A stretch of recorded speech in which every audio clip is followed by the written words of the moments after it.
안녕하세요. 저는 40대 초반 여성입니다. 오늘은 3년 전 기막혔던 제 이혼설을 하나 말씀드려 볼까 해요. 저에게 이혼은 저를 위한 가장 중요한 선택 중에 하나였지만 동시에 아픈 상처를 가져다 준 사건이기도 해요. 결혼할 때는 100년해로 할 거라고 맹세하며 다짐까지 했지만 그것도 두 사람 모두 그렇게 원해야만 가능하더라고요. 한 사람이 아무리 노력해도 나머지 한 사람의 노력이 없으면 결국 이렇게 중간에 헤어질 수밖에 없다고 생각해요. 솔직히 이혼을 해서 이렇게 사연글을 쓰게 될 줄 몰랐기에 두서가 없을지도 모르지만 제 이야기를 한번 들려드릴게요. 저와 전 남편은 사내 비밀 커플이었어요. 그 스릴 때문에 더 즐거웠고 또 그 스릴 때문에 잘못된 선택을 했던 건지도 몰라요. 결혼 당시에 남편은 결혼에 대한 준비가 된 상황은 아니었어요. 쥐뿔도 없다고 하죠. 정말 아무것도 모아놓은 돈이 없었거든요. 게다가 시댁도 우리에게 원조를 해줄 수 있는 여건은 아니었기에 오롯이 저와 남편이 모두 해결해야 했어요. 처음에는 제가 모은 돈에 남편 이름으로 대출을 받아서 아파트를 사려고 생각했어요. 그런데 하루는 아버지가 저희를 부르더니 남편에게 돈을 빌려주겠다고 하시더군요. 저는 놀라서 우리끼리 하겠다고 했지만 아버지는 딸 시집 가는데 마음고생 시키고 싶지 않다며 남편에게 돈을 빌려주고 나중에 갚으라고 했어요. 대신 이자는 받지 않을 테니 편하게 너희들 돈 모으라고요. 그때 정말 아버지에게 얼마나 고마웠는지. 결국 남편은 그렇게 하기로 하고 저희는 자가로 집을 마련했어요. 그렇게 행복할 줄만 알았던 저의 결혼 생활은 조금씩 삐그덕 이상한 길로 빠져가고 있었어요. 사람들이 말하길 결혼과 연애는 다르다고 하잖아요. 그 말이 제 남편에게는 딱 맞아서 연애할 때는 좋았던 모습들이 결혼 후에는 나쁘게 변해버렸거든요. 남편은 밖으로 돌아다니는 걸 무척 좋아해서 친구들과 사람들을 자주 만나곤 했어요. 가끔 저도 남편과 함께 밖으로 돌아다니며 사람들도 만나고 구경도 하고 맛집도 찾아다녔어요. 그런데 결혼을 하고 나서도 남편은 바뀌지 않았어요. 아니, 오히려 더 밖으로만 나돌아다닌다고 해야 하나? 집에 들어오는 걸 무척 싫어하는 사람처럼요. 거기에 슬슬 지치는 건 저였어요. 하루가 멀다하게 벌어지는 회식과 술판, 친구들과의 만남 등 남편이 그럴수록 저는 점점 독수 공방의 시간이 길어지고 있었어요. 게다가 결혼 3년, 4년이 넘어가면서 불임에 대한 걱정도 커져가고 있었어요. 결혼 4년 동안 자연 임신이 한 번도 되지 않았던 저는 손주를 원하는 시모의 눈치를 심하게 봐야 했어요. 그 탓인지 애는 더 생기지 않고 결국 심각하게 산부인과 진료를 생각하게 됐죠. 시모의 상황에 난임센터를 방문한 저는 일단 자연 임신을 시도해보자는 의사의 말을 듣고 산부인과에서 정해준 날짜만 손꼽아 기다리고 있었어요. 그날 저녁 따라 남편이 또 늦더라고요. 그런데 이번 한 번만이 아니었어요. 저번 달에도 그렇게 일찍 오라고 단단히 일렀는데 날짜를 넘겨버리는 탓에 이번에는 벼르고 있었거든요. 그런데 이번에도 일찍 오지 않더라고요. 애가 타는 제 속을 모르는지 밤 11시가 넘어서야 남편에게 전화가 왔어요. 당신 어디야? 오늘 일찍 들어오라고 했잖아. 아이고 사모님, 저 택시 기사인데요. 나오셔서 손님 좀 모셔가야 할 것 같은데요. 택시에서 내릴 생각을 안 하셔요. 날씨가 추워서 놔두고 가기도 그렇고. 어머, 죄송합니다. 제가 바로 데리러 내려갈게요. 전화를 한 것은 남편이 아니라 택시 기사였어요. 아파트 현관 앞에 서 있는 택시를 보니 어찌나 민망하고 화가 나던지 저는 연신 기사에게 미안하다고 말하며 남편을 데리고 왔어요.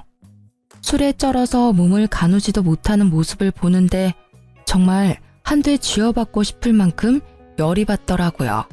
게다가 남편을 데리고 집에 들어오는 내내 남편의 옷에서 나는 제 것이 아닌 여자의 향수 냄새와 분 냄새에 겨우 화를 삭히며 집으로 들어왔어요. 밝은 데서 보니 더 선명하게 보여지는 남편의 모습에 저는 눈을 감으며 충격을 감당해야 했어요. 옷깃에 덕지덕지 묻어있는 립스틱에 단정치 못한 옷차림이 딱 봐도 여자를 끼고 놀았던 것 같더라고요. 게다가 남편을 데리고 들어올 때 남편 와이셔츠에서 바스락거리는 소리가 신경이 쓰여서 주머니를 확인했는데 거기에 작은 쪽지가 있었어요. 연락처 하나와 여자 이름이 적혀 있고 옆에는 하트 표시까지 딱 찍혀 있더라고요. 저는 그 연락처를 일단 다른 곳에 베껴 적어두고 남편 코트를 벗겼어요. 그리고 저는 한 번 더 열이 오르는 것을 느껴야 했어요. 양말이 거꾸로 신겨져 있었거든요. 일을 하면서 양말을 다시 신었을 리 없고 설사 100번 양보해서 다시 신었다 하더라도 제정신이라면 거꾸로 신었을 리 없었겠죠. 차라리 양말이 없었다면 제가 덜 화가 났을지도 몰라요. 애를 가지고 싶어 오매불망 남편만 기다려야 하는 제 사정이 이렇게 비참하고 짜증나는 일이 되어버려 저는 그날 분노의 눈물과 우라를 삼키며 잠도 제대로 못 잤어요. 그리고 다음날 아침 남편이 눈을 뜨자마자 저를 부르더군요. 여보, 나 물 좀 가져다 줘. 술이 안 깨네. 어제 숙취 해소제도 먹었는데 늙었나 봐. 뭘 잘했다고 눈 뜨자마자 마누라 부르며 물을 찾는지. 저는 열이 받아서 냉수를 컵 가득 받아서 비몽사몽한 남편 얼굴에다가 확 부었어요. 아, 차가워. 지금 뭐 하는 짓이야? 당신 미쳤어? 갑자기 물을 뿌리면 어떡해? 뿌릴만 하니까 뿌렸지. 지금 당장 냉수 마셔도 정신 못 차릴 것 같으니까 내가 뿌려준 거야. 정신 똑바로 차리고 이야기하라고. 무슨 이야기를 해? 아, 어제 늦어서 그런 거야? 오랜만에 친구가 연락 와서 한잔 좀 했어. 그런데 그게 이렇게까지 아침에 물벼락 맞아야 할 일은 아니잖아. 그것도 이유 중에 하나지. 내가 먼저 약속을 잡았는데 당신이 내 약속을 지키지 않았으니까. 화가 나는 건 당연한 거야. 근데 그건 좀 덜 중요한 이유야. 제일 중요한 이야기를 말해봐. 어제 술 마신 것까지는 이해할 수 있어. 그래, 네가 술 마시고 저녁 늦게까지 탱자탱자 노는 게 하루 이틀 일은 아니니까. 근데 그 꼴은 뭐야? 와이셔츠에 묻은 립스틱에 양말은 거꾸로 신었더라? 나 몰래 바람 피우니? 아니지. 나한테 나 바람 피웁니다 하고 시위한 거니? 이건 그냥 별거 아닌 거야. 친구랑 놀면서 도우미 좀 불렀어. 걔네들 뭐 치근덕대는 거 다 알잖아. 양말은 술에 취해서 내가 벗었다가 다시 신었던 거 같은데. 근데 그렇다고 내가 바람 피웠다고 하기엔 약하잖아. 다들 부르자고 난리인데 내가 싫다고 할 수는 없잖아. 그래서 내가 바른 사람을 만나라고 했지. 결혼했으면서 미혼 친구들하고 친하게 지내고 그러면서 여자나 만나고 말이지.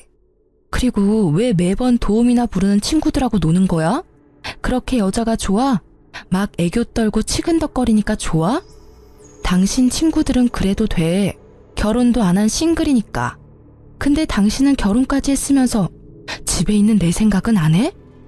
이젠 내 교우관계까지 관리하려는 거야? 제발 좀 그만해. 어떤 친구와 어울리든 그건 내 자유라고. 그래, 솔직히 나도 어제 일찍 오려고 했어. 그런데 별로 그런 마음도 안 들고 친구가 연락 왔으니까 잠깐 갔다 온 거야. 그렇다고 당신이 나한테 이렇게까지 화내는 건 나도 좀 억울한데? 솔직히 애 가지자고 날짜 정해서 관계하고 그러는 거 정말 짜증나는 일이거든? 뭐 내가 종마야? 내가 씨나 뽑아내는 기계냐고. 마음이 동해야 하는 거지. 이걸 강제적으로 막 날짜 시간 정해서 하고 그러는 건 너무 인위적이고 감정 없는 것처럼 느껴져서 기분 나쁘다고. 남편의 말에 저는 너무 어이가 없어 제가 잘못 들은 줄 알았어요. 너 그게 사랑해서 결혼한 여자한테 할 말이니? 내가 룰루랄라 즐거운 마음으로 날짜 시간 정해서 하자고 한 건 줄 알아? 병원에서 그렇게 하라잖아. 내가 왜 애를 가지고 싶은 건지 모르겠어?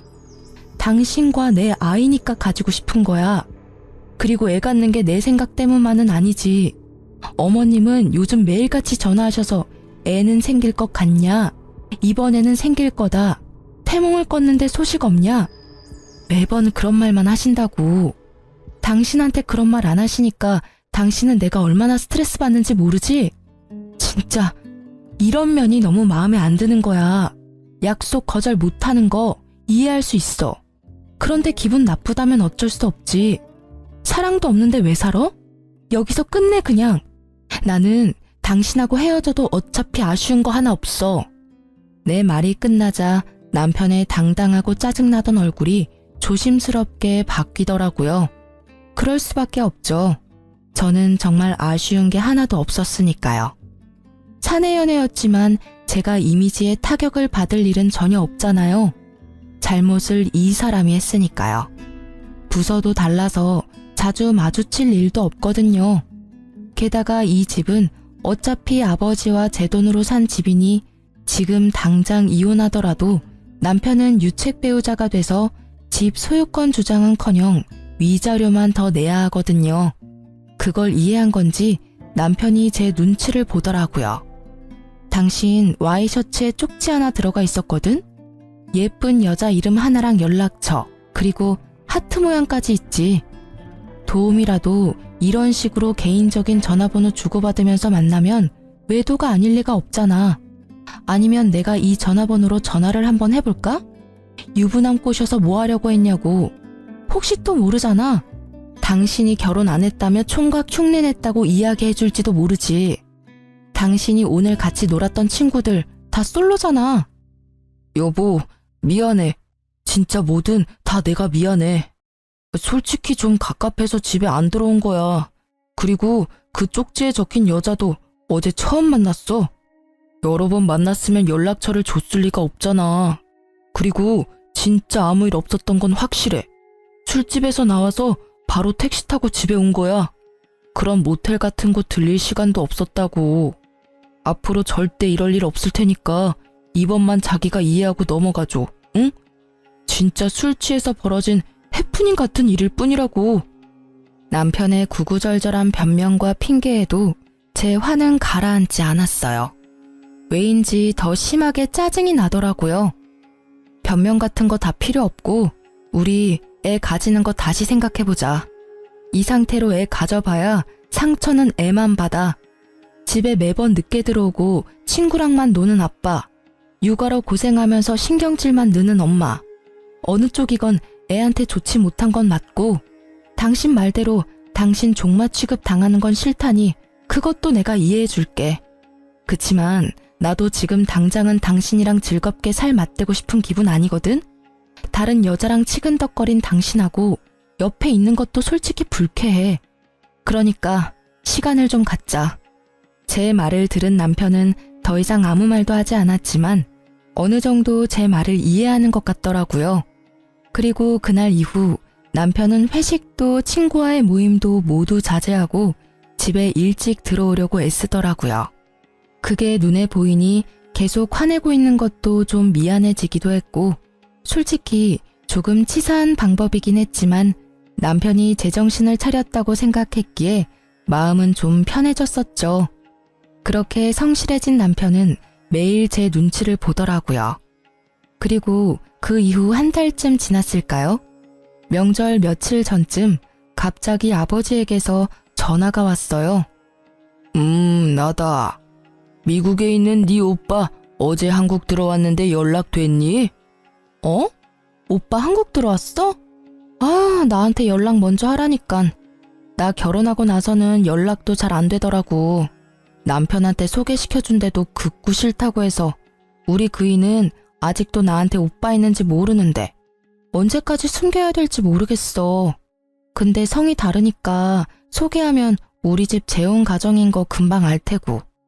제가 남편에게 숨기는 것 딱 한 가지는 저희 집이 재혼 가정이라는 것이었어요.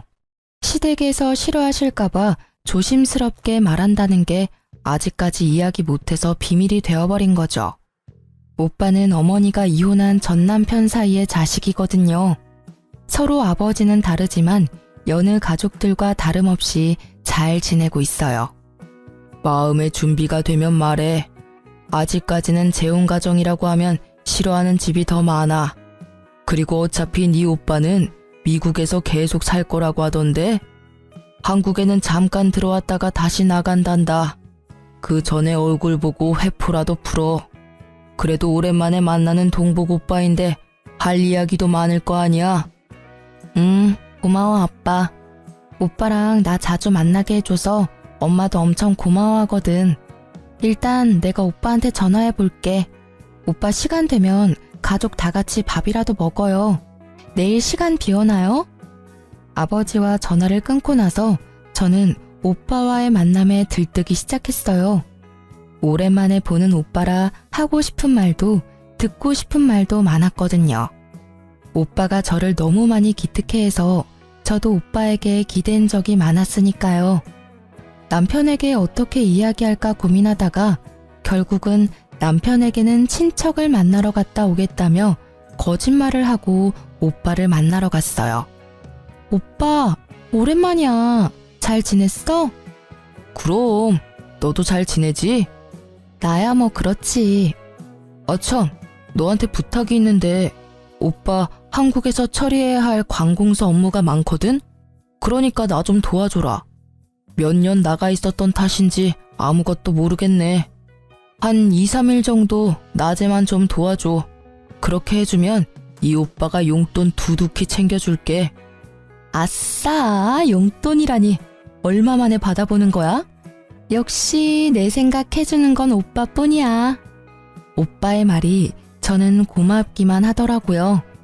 이번에 보면 또 언제 볼 수 있을지 모르는 데다가 저한테 용돈을 챙겨주고 싶어서 이렇게 안내를 부탁한다는 걸 알고 있었거든요.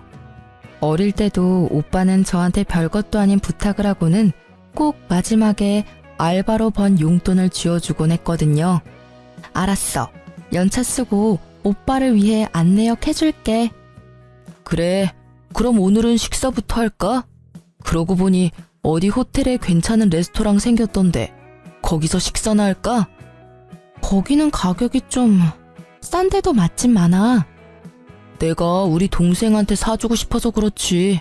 자, 가자. 저는 오빠와 식사를 맛있게 하며 오랜만에 스트레스를 풀었어요. 식사 마지막에는 저와 남편 선물까지 주더라고요. 한 번도 못 본 매부에게까지 선물을 해주는 오빠의 마음 씀씀이에 너무 고마웠어요. 그렇게 저는 이틀을 연차를 쓰고 오빠의 안내역을 해줬어요. 말만 안내역이고 오히려 가족 여행에 더 가까웠죠. 친정 부모님까지 모시고 맛집도 다니고 오랜만에 느긋하게 시간을 보내니 스트레스가 좀 풀리더라고요. 그렇게 오빠를 미국으로 보내고 며칠이 지났을까 남편이 점점 옛날처럼 늦게 들어오더라고요. 워낙 노는 걸 좋아했으니 어쩔 수 없이 되돌아간다고 생각한 것도 잠시 점점 저한테 차가워지는 느낌을 받았어요. 뭔가 의심스러운 기색이 있어서 벼르고 있었지만 꼬리를 잡을 수는 없었어요. 그런데 그 꼬리가 너무 의외의 곳에서 잡혀버렸죠.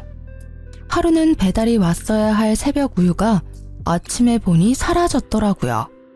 분명히 업체에서는 새벽에 배달을 했다고 하고요. 평소 우유를 마시지 않는 남편이 가져갔을 리 없다고 생각한 저는 분실 사건이라고 생각하고 범인을 어떻게 잡을까 생각하고 있었어요. 일하는 내내 그 생각을 하다가 아파트 CCTV, 엘리베이터나 계단에 찍혀있지 않을까 하는 생각이 들었죠. 그래서 퇴근하고 불이 나게 아파트 관리사무소로 향했어요. 우유가 없어졌다고 양해를 구한 뒤 저는 CCTV를 돌려봤어요. 그러다가 두 눈으로 믿을 수 없는 광경을 목격했어요. 아침 시간 제 남편이 엘리베이터에서 어떤 여자와 무척 진한 아침 인사를 하고 있더라고요. 서로의 헤어를 정리해주고 사람이 타니 뒤로 물러나 모르는 사람처럼 있다가 몰래 손을 잡는 모습까지. 이미 제 머릿속에서 우유도둑은 사라지고 없었어요. 두 연놈의 행태가 너무나 충격적이었거든요. 저는 관리사무소에 부탁해서 전날도 그 전날도 확인해봤어요. 그리고 정확하게 상간녀가 누구인지 알게 됐죠. 여자의 얼굴이 너무 눈에 익어서 금방 눈치챘어요. 남편의 외도 상대는 앞집 여자였어요. 아침 시간에 설마 출근할 때 외도를 하지는 않을 거라 생각했는데 상간녀가 앞집이니 그 출근 시간을 더 활용한 거였죠. 등잔 밑이 어둡다는 말이 딱 맞더라고요. 결국 CCTV 동영상을 제 핸드폰으로 찍어놓고 집으로 가 남편을 기다렸어요. 역시나 늦더라고요.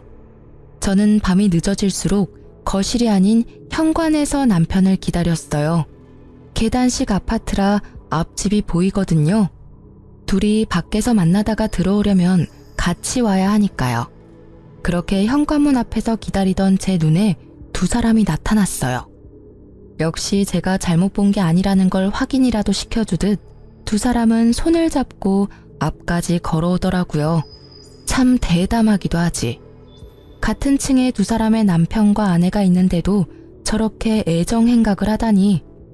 남편은 여자를 집으로 돌려보낸 뒤 저희 집 도어락 비밀번호를 누르더군요. 우와씨, 깜짝이야. 여기서 뭐 하는 거야? 남편이 놀랐는지 제게 소리치더라고요. 들킬까봐 놀란 건지도 모르죠. 저는 남편에게 조용히 말했어요. 당신 요즘 늦네? 설마 또 바람 피는 거야?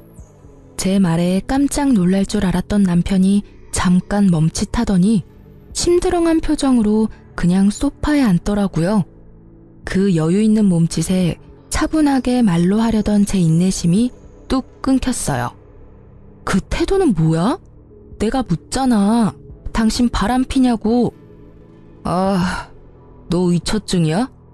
매번 이런 식으로 나 힘들게 하면 기분이 좀 나아져? 친구 만나고 회식하는 거 좀 줄여줬잖아. 그럼 이쯤에서 만족을 좀 해. 어떻게 모든 걸 너한테 맞추면서 살아? 그리고 내가 이 말까지는 안 하려고 했는데 너야말로 바람 피는 거 아니야? 굉장히 당당하네. 당신은 바람 핀 적이 없고 바람은 내가 폈다는 게 당신 주장인 거네. 그런 이야기를 할 만한 근거는 있는 거지? 어디 이야기해봐. 들어는 줄게. 저는 남편이 이렇게 당당한 이유가 정말로 궁금했어요. 화가 나는 것과는 별개로 무엇을 갖고 있길래 저렇게 자신 있어 보이는가 싶었죠. 제 말에 남편은 자켓 안주머니에서 사진 몇 장을 꺼내서 탁자에 던지더라고요. 그 사진을 보는 순간 저는 어이없음과 불쾌함을 동시에 느꼈어요. 이건 뭐야? 너 나 뒷조사한 거야? 네가?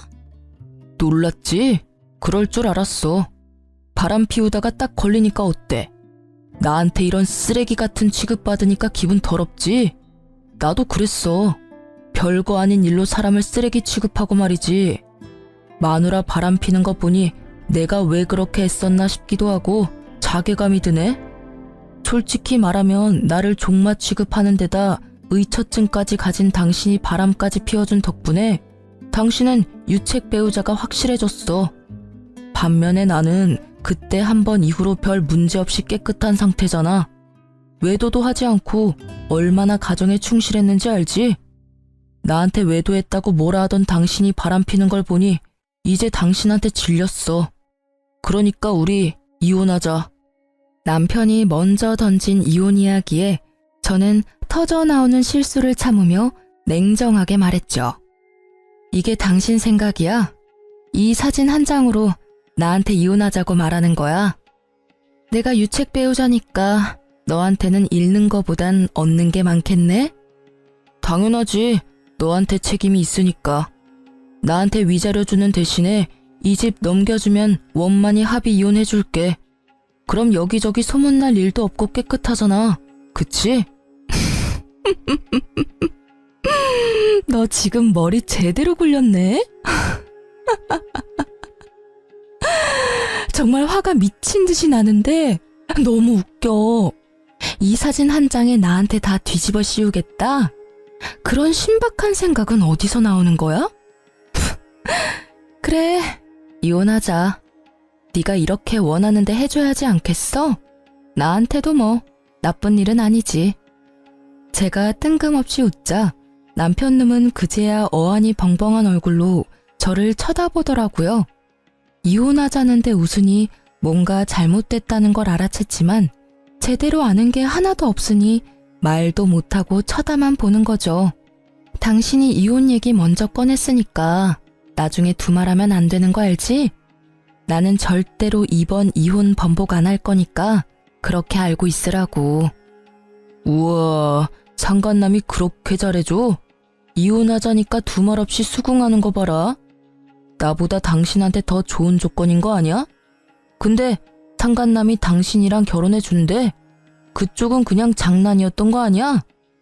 한때 부부였던 인연으로 내가 말해주는데 와이프랑 이혼할 테니 결혼하자고 하는 놈들 중에 제대로 된 놈들 없어. 너도 곧 버림받게 될걸? 상간남 신경 쓰지 말고 당신이나 이 집에서 나갈 궁리나 해. 필요하면 용달 정도는 불러줄게. 당신 짐 싹 다 챙겨서 나가주면 좋겠어. 이 집은 어차피 내 거야. 이 집 살 때 네 돈 한 푼도 안 들어갔어. 내가 모은 돈이랑 우리 아버지가 당신한테 빌려준 돈으로 산 거지. 이 집 갖고 싶니? 그러면 일단 아버지한테 빌린 돈부터 갚고 와.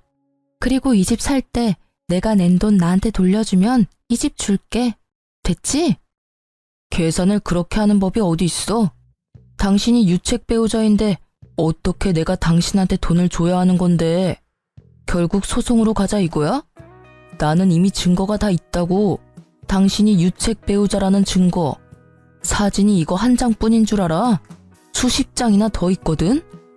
아, 그거 100장 1000장 가져와도 그걸로는 내 외도 증명 못해. 왜냐면 이 사진 속에 있는 남자는 상간남이 될 수 없거든. 이 사람이 누군지 자기는 모르겠지만 이 나라 정부는 정확히 알고 있지. 저는 예전에 친정어머니의 부탁으로 발급받아 놨던 어머니 이름의 가족관계 증명서를 남편에게 보여줬어요. 당신은 내가 외동딸이라고 생각했지? 근데 우리 집 재혼 가정이야. 그래서 내 위로 나랑 피가 이어진 오빠가 하나 있어. 그 오빠는 성이 달라. 엄마의 전 남편 아들이거든. 이름 어디서 본 것 같지 않아? 내 뒷조사한 사람이 이름 말해줬지? 그럼 답 나왔잖아. 당신이 찍어온 사진에 있는 사람은 우리 오빠야. 누가 일한 건지 일을 제대로 못했네. 친정 부모님이랑 다 같이 밥도 먹고 놀러가고 그랬는데 나랑 오빠 사진만 딱 찍어온 걸 보면 오히려 당신 엿먹이려고 그런 건가 싶기도 하고. 제 말이 이어질수록 남편의 느긋한 인상이 점점 심각하게 바뀌는 게 참 웃기더라고요. 알아보려면 좀 더 끝까지 팠어야지 이 나쁜 놈아. 나를 유책 배우자로 만들고 이 집 뺏어갈 작정이었어? 근데 이를 어째? 내가 유책 배우자가 아닌데? 당신이 이 집 가져가려고 계획한 거면 빨리 머리 굴려야 할 거야. 내가 가지고 있는 걸 보면 당신은 이 집에서 갖고 갈 수 있는 게 하나도 없을걸? 오히려 위자료로 몇 천쯤 준비해야 할 텐데 괜찮겠어? 남편은 소파에서 내려와 내 앞에 무릎을 꿇었어요. 처음 보는 모습이었어요. 그런데 얼마나 꼴보기가 싫던지. 그런 내 생각은 꿈에도 모른 채 남편은 열심히 저에게 빌더라고요. 여보, 내가 아주 잠깐 미쳤었나 봐. 진짜 미안해. 잠시만 내 말 좀 들어봐. 진정하고. 당신, 너라고 하던 남편놈은 불리한 상황이 되니 저를 여보라고 부르더라고요. 가증스러운 놈. 그 모습을 보는데 어찌나 찌질해 보이던지요. 나 지금 지극히 냉정한 상태야. 이보다 더 차분할 수가 없어. 그래, 오늘 이 집에서 나가면 이혼 서류는 시댁으로 보내줄까? 아니지, 앞집으로 보내면 되지 않겠어? 앞집 여자랑 필요 이상으로 친하잖아. 제 물음에 남편 얼굴이 허옇게 질려버리더라고요. 제가 모를 줄 알았나 봐요. 하긴 저도 우유가 아니었으면 영원히 몰랐을 수도 있죠. 역시 앞집 여자 이야기를 꺼냈더니 미안하니 뭐니 변명하려던 남편 입이 꾹 닫혔어요. 그리고는 눈동자만 떼굴떼굴 굴리며 이 상황을 어떻게 빠져나가야 할지 궁리하더라고요. 빠져나갈 구멍을 못 찾게 저는 남편놈 앞에 CCTV를 촬영한 영상을 떡하니 보여줬어요. 그걸 보더니 눈을 딱 감더라고요. 이걸 변명할 수는 없을 테니까요. 안 들킬 거라고 생각했어? 그래, 나도 몰랐을 거야. 설마 아침에 저렇게 대담하게 바람을 필 줄이야? 정말 뒤통수 제대로 맞을 뻔했지. 그런데 오늘 아침에 누가 우유를 딱 가져가는 바람에 도둑 잡으려다 당신 외도 장면 잡은 거야. 누가 가져간 건지 보면 절이라도 해주고 싶네. 동영상 진짜 잘 찍혔지? 손 잡는 거 보니까 아주 죽고 못 살아, 그지? 이걸 보고도 당신이 유책 배우자가 아니라고 할 사람이 있을까? 근데 관리 사무실의 CCTV는 보관 기간이 며칠이려나 모르겠네. 그거 확인하면 언제부터 바람핀 건지 확인할 수 있을 텐데. 여보, 진짜 미안해. 내가 진짜 다 잘못했어. 저 여자가 나 꼬시는 바람에 내가 넘어가 버린 거야. 진짜로 만난 지 얼마 되지도 않았고 그렇게 깊은 사이도 전혀 아니야. 나는 그냥 잠깐, 아주 잠깐 바람 쐬는 기분으로 만난 것 뿐이라고. 그러니까 제발 이혼만은 안 돼. 내가 미친놈이었어. 그런 말을 왜 꺼냈는지. 나 여기 나가면 갈 곳도 없어. 제발. 남편은 제 치맛자락을 붙잡고는 울며 불며 매달렸어요. 아까 전에 그 기세등등한 당당함은 어딜 간 건지. 완전히 180도 바뀐 그 모습에 저는 그놈의 손을 뿌리쳤어요. 다 필요 없어. 분명히 이혼 번복 없다고 말했어. 지가 바람 펴놓고는 나한테 뒤집어 씌우고 집을 가져가려고 하다니 어떻게 그런 생각을 할 수가 있어? 이 파렴치한 놈. 네 눈에는 내가 돈이니? 애 안 가지려고 할 때부터 알아봐야 했는데 다 끝났어. 그러니까 당신 짐 다 싸서 지금 당장 나가. 안 나가면 앞집에 당신 짐 다 갖다 줘 버릴 거야. 여보, 제발 앞집에는 알리지 마. 부탁이야. 내가 나갈게. 내가 나가면 되잖아. 그렇게 죽고 못 살아? 얼마나 사랑하면 들키지도 못하게 그래? 근데 앞집에 알리고 말고는 내 마음이거든? 여기서 더 내 기분 더럽게 만들면 지금 당장 초인종 누를 거야. 결국 남편은 이후 찍소리도 못하고 필요한 짐만 챙겨서 나갔어요. 저는 남편의 그 모습이 더 짜증났어요. 앞집에 알리지 말라니. 그 정도로 아끼나 싶었지만 아니었어요. 나중에 알고 보니 그 여자를 아껴서 그런 게 아니라 그 여자가 상간녀 소송으로 위자료 지불할 때 자기한테 내달라고 할까봐 그런 거였더라고요. 어디까지 찌질해질 수 있는지. 그리고 나중에 확인을 해봤더니 그날 우유를 가져간 건 어이없게도 남편이었더라고요. 우유를 마시지 않는 남자가 왜 가져갔나 싶었더니 그걸 상간녀에게 줬더라고요. 그때는 자기가 가져갔다고 저한테 이야기할 생각이었다는데 이 멍청한 놈이 그걸 나중에 깜빡하는 바람에 저는 스스로 판도라의 상자를 열어버린 거죠.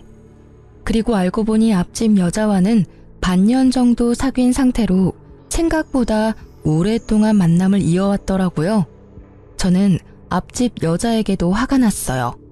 매번 오며 가며 살갑게 인사하곤 했는데 저를 볼 때마다 제 남편과의 만남을 떠올리며 저를 불쌍하고 눈치 없는 여자로 봤을 걸 생각하니 분이 나서 못 참겠더라고요. 그래서 앞집 여자에게도 상간녀 소송을 걸었어요. 남편과의 이혼 소송도 물론 진행했고요. 그렇게 상간녀 소송 걸고 얼마 뒤 누가 우리 집 배를 누르더라고요. 화면에는 앞집 여자가 서 있었어요. 제가 문을 열어주니 그 여자가 갑자기 저희 집 현관문에 꿇어 앉더라고요. 왜 이러세요? 일어나세요. 아니요, 제가 정말 다 잘못했어요. 잠깐, 아주 잠깐 만난 거예요. 그러니까 제발 소송만 취하해 주시면 안 될까요? 염치 없는 부탁이란 건 잘 알지만 어떻게 좀 선처를... 제가 왜 그래야 하는지 잘 모르겠네요. 소송 취하해 주시면 제가 위자료는 드릴게요. 꼭 드릴 테니까 남편과 아이만이라도 알 수 없게 해주시면, 잘못하면 아이도 남편도 다 잃게 생겼어요. 그러니까 제발 소송만 취하해 주세요. 위자료는 제가 드릴게요. 아, 그러세요? 모두 잃게 생겼구나. 그런데 저도 당신 덕분에 가정과 남편을 잃었어요. 그러니까 그 부분은 그걸로 퉁치죠. 솔직히 바람 필 때 소문날 거 생각 안 한 건 아니잖아요. 그래도 유부남 잘 만나고 다녔으면서 이제 와서 왜 후회를 해요? 후회하지 말고 열심히 즐긴 대가를 받으면 되죠. 제 말에 무릎 꿇고 있던 상간녀가 꿀먹은 벙어리가 되더라고요. 틀린 말은 단 하나도 없었으니까요. 남의 남자 만날 거면 소문날 거 당연히 각오한 거 아닌가요? 이제 더 이상 할 말 없으면 나가보세요. 저는 더 이상 해드릴 말이 없어요. 제가 피해자인데 가해자가 이렇게 피해자 행세를 하고 계시는 것도 이상하고. 뭐? 그렇게 따지면 남편 관리 제대로 못한 당신 탓도 있는 거 아니야? 당신이 남편 잘 붙들고 있었으면 이런 일이 생겼겠어? 잘해주지도 못할 거면서 결혼은 왜 했대? 우리 사이 진짜 별거 아니었고 당신이 못해준 거 내가 해준 것뿐이야. 내가 당신 대신해서 당신 남편 위로해줬으면 당신도 소송 정도는 취하해줘도 되는 거 아니야? 엄청난 궤변을 늘어놓는 여자를 어이없는 눈으로 바라보며 제가 재차 물었어요. 상간녀 소송 취하해주면 내가 얻는 건 뭐죠? 아니, 내가 피해자인데 나한테도 떨어지는 게 있어야 하잖아요. 갑자기 다짜고짜 소송 취하라 그러면 제가 아이고 알겠습니다 하고 해줄 줄 알았어요. 줄 수 있는 거? 그러면 당신 남편 돌려줄게요. 그럼 됐죠? 이 아줌마 말하는 것 좀 봐. 미안한데요.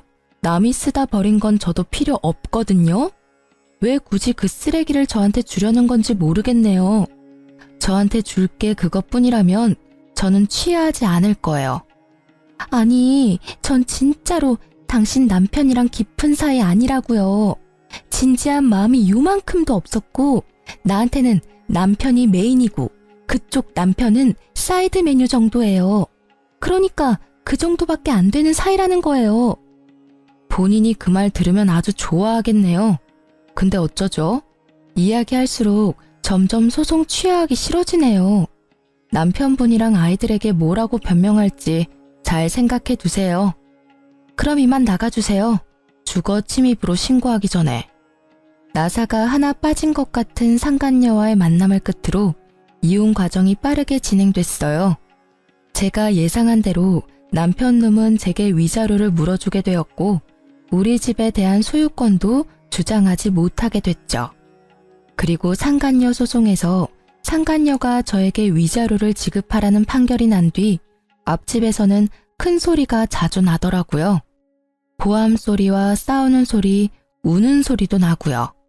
그리고 얼마 지나지 않아 앞집은 이사를 갔어요. 저는 딱히 이야기한 바가 없는데 아파트에 소문이 났던 것 같아요. 이사 가는 날 상간녀의 모습은 보이지도 않고 상간녀의 남편은 저와 마주치자 고개를 푹 숙이고는 제 얼굴을 보지 않은 채 지나갔어요. 솔직히 상간녀의 남편을 보면서 마음이 편하지만은 않았어요. 제가 소송을 취하했더라면 저 가족은 거짓이더라도 행복을 유지할 수 있었을 텐데 하는 마음도 있었죠. 그렇다고 해서 제가 모든 걸 희생해야 하는 게 당연한 것도 아니잖아요. 정말 외도라는 건 남겨진 사람에게 비참함과 수치스러움을 주는 것 같아요. 그걸 고스란히 느끼고 있는 저였기에 그 상간녀의 남편 행동도 이해는 갔어요. 그리고 전 남편과 같은 회사에 다니는 저는 전 남편과의 이혼을 알리지는 않았어요. 저도 그런 눈빛 받는 게 싫었거든요. 그런데 전 남편의 바뀐 주소지 때문에 직장 내에서 이런저런 추측들이 있었던 것 같더라고요.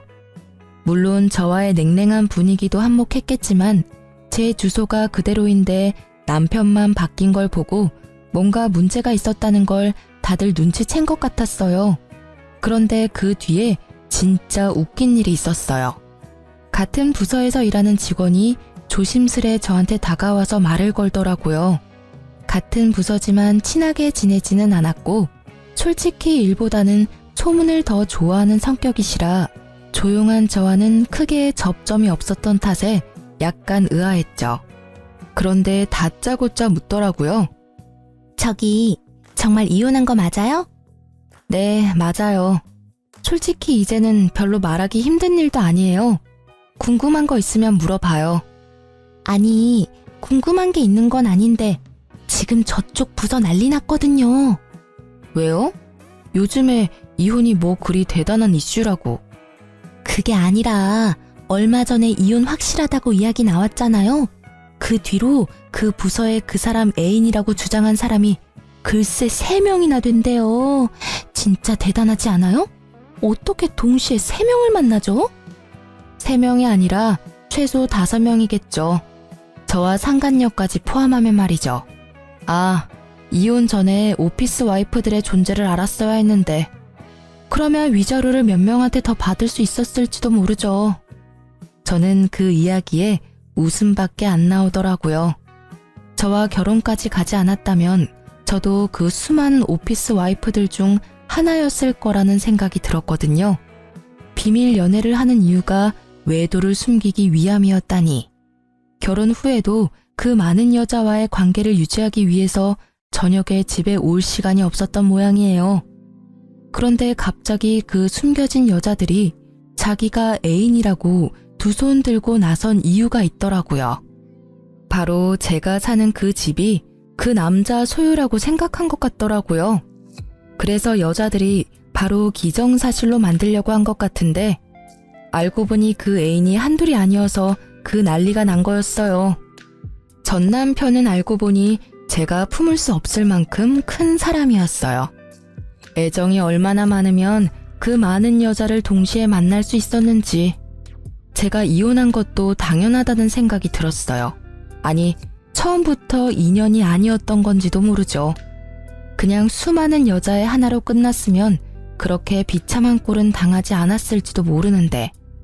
그렇네요. 근데 이렇게 같은 직장이 있으면 힘들지 않아요? 괜히 신경 쓰이고 그럴 텐데. 제가요? 저는 별로.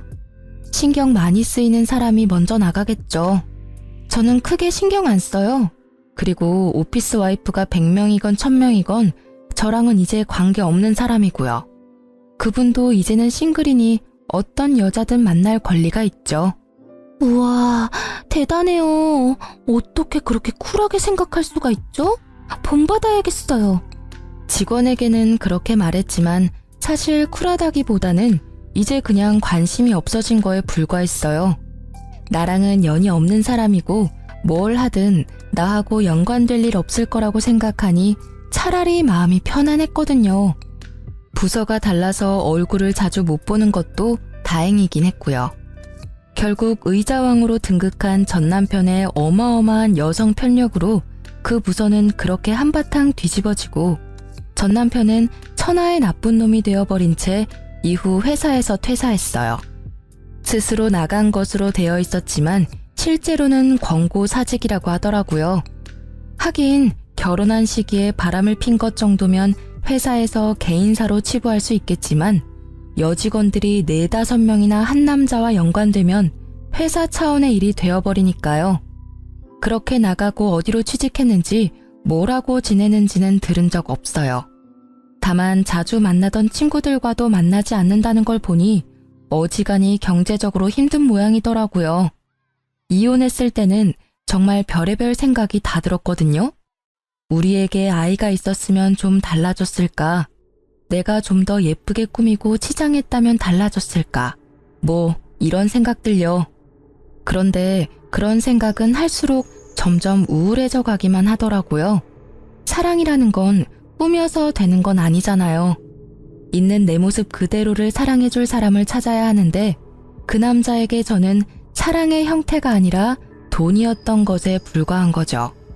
가만히 생각해보면 그 집 하나 때문에 저와 결혼한 건 아닐까 하는 생각도 해요. 그렇게 많은 여자들이 있는데 왜 나와 결혼했을까 생각해보면 딱 답이 나오잖아요.